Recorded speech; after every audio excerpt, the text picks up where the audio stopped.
So, The Politician does exactly what it says on the tin, right? So this is created. This show is created by Ryan Murphy, Brad Falchuk, and Ian Brennan. These are the kind of people who've worked on things like Nip Tuck, American Horror Story, American Crime Story, Feud, Pose. I've never watched any of these programs, I'll be honest with you. But Ryan Murphy's also known as the director of that wonderful Julia Roberts film Eat, Pray, Love. So it's an interesting juxtaposition, just looking at the TV shows and the film he's been involved in. So it stars Ben Platt and Gwyneth Paltrow. Famously, both of them are executive producers on this, and they acquit themselves pretty well. The premise is that Ben Platt plays I've forgotten his name, the character. What's the character's name? It's something ridiculous like Paxton Hobson or something, or Hobton Pofton or something. Peyton, whatever it is. Anyway, it's not the kind of thing you need to remember. The premise is that this young man is a moneyed individual, lives in Southern California, and believes in his heart that if he just reads all of the books about the American presidents, their biographies and autobiographies and such forth, that he will be able to become the president one day. And he is testing this out by studying for class president of his school. The kind of premise is that American politics is this sort of apolitical thing that people can influence by simply saying the right thing at the right time. There's sort of this mythos that is developed of what it takes to be president.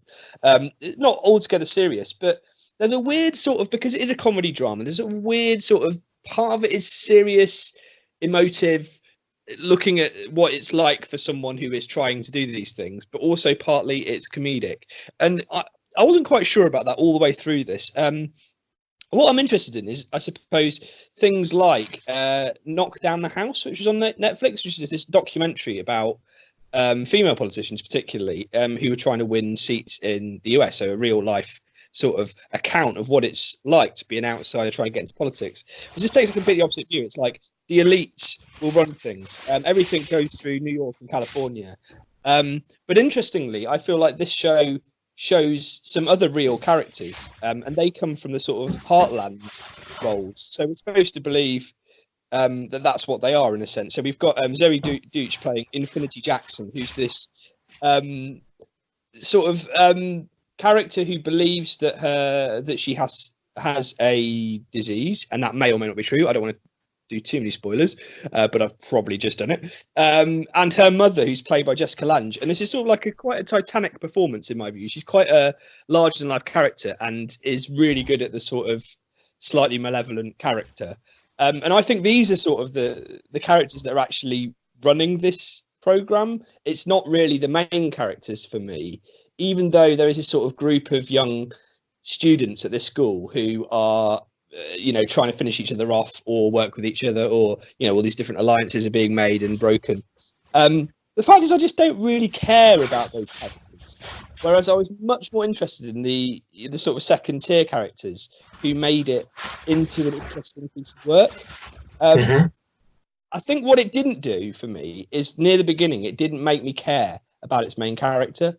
And that's a big problem for any television program, because if you're not following the through line of the main character, if you don't really care what happens to that character, partly because it's telling us that he's both a moral character and an amoral character. It's trying to have its cake and eat it to some extent. It's not showing him as a principled person.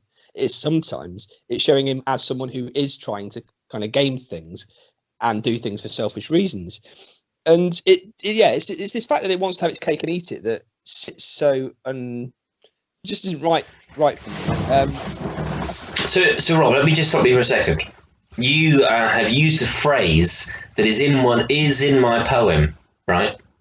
We are so in tune with this program, I think, that we've started speaking exactly the same way. Would you like to hear it? Go on then. Do the program. Do the poem. Sorry, not the poem's got a title, which is "To Infinity and Be Gone," which is a Toy Story related pun for you there. Okay, you ready? Right. So here we have House of Cards, High School Edition, with the guy from The Social Network who's on a great mission. With the help of his mother, Gwyneth Paltrow, he is dreaming that one day the White House he'll go. He has a campaign team to help him along, but the whole thing to me just felt a bit wrong. Because unlike House of Cards, I really don't care. What happens to him is neither here nor there. I don't care if he wins. I don't care if he loses. After a single episode, I was holding back my snoozes. It's just too annoyingly high school for me, with characters named things like Astrid and Infinity. But if you like Buffy or that one where they all sing, then perhaps this will be your sort of thing. Did you notice that, Rob? You said, I don't care, and I said, I don't care 3 times. True, it's true. That's actually very, very good. And I think I'll just pick up on one thing. I think are you saying that Ben Platt is in The Social Network? As soon as I said that, I thought, was he in The Social Network? The character is Peyton Hobart. No, no. I think you might be thinking of the Winklevoss twins, who were played by Armie Hammer, who looks a little bit like Ben Platt, I think. You know what, Rob? I've done this before. What was it?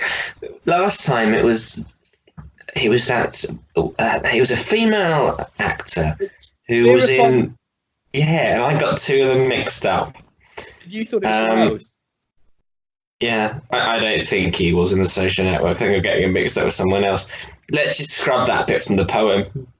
So can I just give you one more fascinating fact about this program?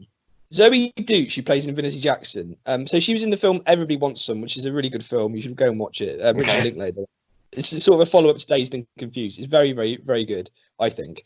But do you know who she is the daughter of? So this is the trivia question. Who is she the daughter of? So presumably she hasn't got the same surname as this person. I can't think of any famous Deutches. No, she doesn't. So I mean, I don't know. Can you give me a clue? I'll give you a clue. Is it Father Christmas? She likes Calvin Klein boxer shorts. She likes. Is it David Beckham? I don't know. She's the daughter of Lee Thompson, who is Marty's mum, Lorraine, in Back to the Future. Yes, Lee Thompson. Yes, no, yeah. She's done a couple of other things. Yeah. Yeah. Well, that is great. That's a great fact. I mean, I think probably at the time, like most teenage boys, I had a bit of a thing for her, didn't you? I think I did as well. Yeah. It's a bit weird though to say that. Of course. Okay. So yeah, for me, it was a really odd program. The first odd thing was the kind of this sort of disclaimer really at the start, which was saying about how if you it seemed to be suggesting if you had mental health issues, then you might need to reconsider watching the program. Almost, did you spot that? Well, I think it's part of the fact that it's sort of quite on the nose. It's quite it's kind of trying to be of the zeitgeist of the whole Me Too thing and the whole sense that the social values that it talks about are very liberal values. It's talking about those values, isn't it? And it's saying that that's the values that this school lives by. But I think it's to do with that. But there is a fairly shocking scene fairly early on. I mean, it's not because you don't see anything. So it's not shocking in that sense, but it might affect you, I suppose. But I agree. I was quite surprised to see that. You would expect, maybe it's because it will be seen by a lot of young people. I think that's probably what it is. I think this is not aimed at us. We're turning into a couple of old duffers, and I think this is aimed at a very young audience. It's very sort of cutting. Yeah. It's very kind of sharply directed. It's quite quick, but I just found it very annoying. That was the thing. And I think probably they're just trying to be really responsible, maybe, and saying they actually tackle some quite tricky issues. It's not a light program. It tackles some difficult things. It's Saved by the Bell Plus, though, isn't it? Really, I mean, at the end of the day, it's not going into any great detail. I mean, at the end of the day, you want something more meaty than this. It's not trying to portray something completely accurately in the way that it actually happens in the real world. And so I lose patience with anything that's kind of trying to have its cake of comedy and its drama as well. It's trying to eat that as well. So can I just say 2 more things? One is that the 2 episodes that I think were interesting for me were episode 5, which was only 30 minutes long, which was part of the reason it was much better because it was shorter. It was all about one voter, and that one voter was just a very sort of a caricature in the sense, but that I think was a lot more interesting the way it presented itself than the other episodes. And the final episode, which did make for, I would say, quite an intriguing setup for a potential series 2, which is probably inevitably going to happen. So I think there are good episodes in there, but then there are a number that are just, not. Okay. Well, I dragged myself to the end of series 1 like a marathon runner who had injured themselves 2 miles from the end and was sort of crawling along, desperately trying to get to the end of it. So I didn't get any further than that, I'm afraid. Okay. But I'm going to read a good and a bad review. So this is the 1 out of 10. Horrifically bad. Bad writing, impossibly ridiculous scenarios, and a cast full of fakes, making this comedy drama a chore to watch and painful to think about. I'm completely lost as to how Netflix can keep making such bad shows compared to some of their somewhat better offerings to their respective genres like Altered Carbon. Anyone who compares this to House of Cards has completely lost their mind. Could not recommend it any less awful. You compared it to House of Cards. I did. Yeah, I've lost my mind. No, I did, but I was sort of saying this. It has a sort of comparison in that it's about a sort of cutthroat politician, but that's kind of where it ends. Because House of Cards, Frank Underwood was a sort of a nasty character, but there was a certain sense where you wanted him to succeed, and you wanted to see what would happen, and you were invested in what was going to happen to him and what he was up to. I think you either really wanted him to succeed or you really wanted him to fail. You kind of picked a side. I think with this, I personally didn't. I didn't because I wasn't interested. I think there might be a few redeeming features. I've just remembered a couple of things about it. One is Bob Balaban, who is the dad of the family. I think he's always great in everything because he's just a naturally funny guy. The other thing is that it features Martina Navratilova, unbelievably. Really? Yes, in a strange cameo, Gwyneth Paltrow's, lover on the side. Oh, I didn't see that. I think that must have been in a later episode. You didn't get many lines, but you didn't. And the final redeeming feature was that every episode begins with Chicago by Sufjan Stevens, which is a great song. And so I kept the intro running because I really enjoyed that aspect of it. But, that was... Yes, fun. I know, I agree. Right, 10 out of 10 review. This is one of those odd reviews that says, I don't think it's 10 out of 10, but I want to bump the average up.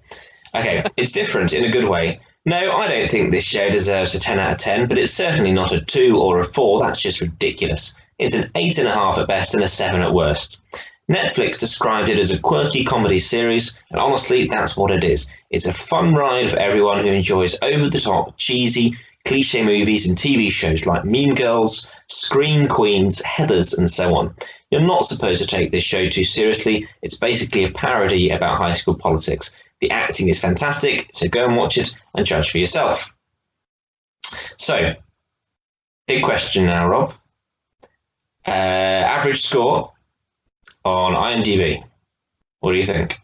Well, as with our little method that we now use, which is kind of to do with the fact that people rate TV shows higher. Yes. I would say it's got to be something like a 7.4. It's a 7.6. An excellent guess, Rob. Well done. Very good. I also think we have to build into the algorithm all the people that bump something up because they wanted to get a higher score. They put a higher score than they actually think it deserves, like this chap did. Yeah. So everyone ends up with kind of average scores around the same area because everyone's kind of balancing it out. That's not the point of a scoring system, is it? It should have a honest reflection on what they think it is. I think this is what happened with Joker, which is not unrelated to Netflix. I had a look when it had first come out, and it was scoring like 9.5 on IMDb. And then I think everyone then went into the film expecting something, and then they said, actually, I'll mark it down a little bit, and it dropped it down to sort of high 8s or something. I think the hype beforehand really affects the score you give something, I think. Yeah, absolutely.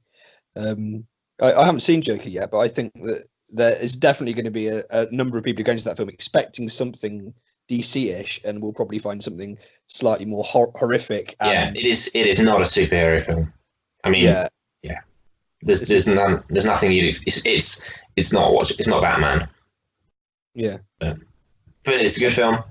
Anyway, that's not what we're here to talk about. Let's plow on.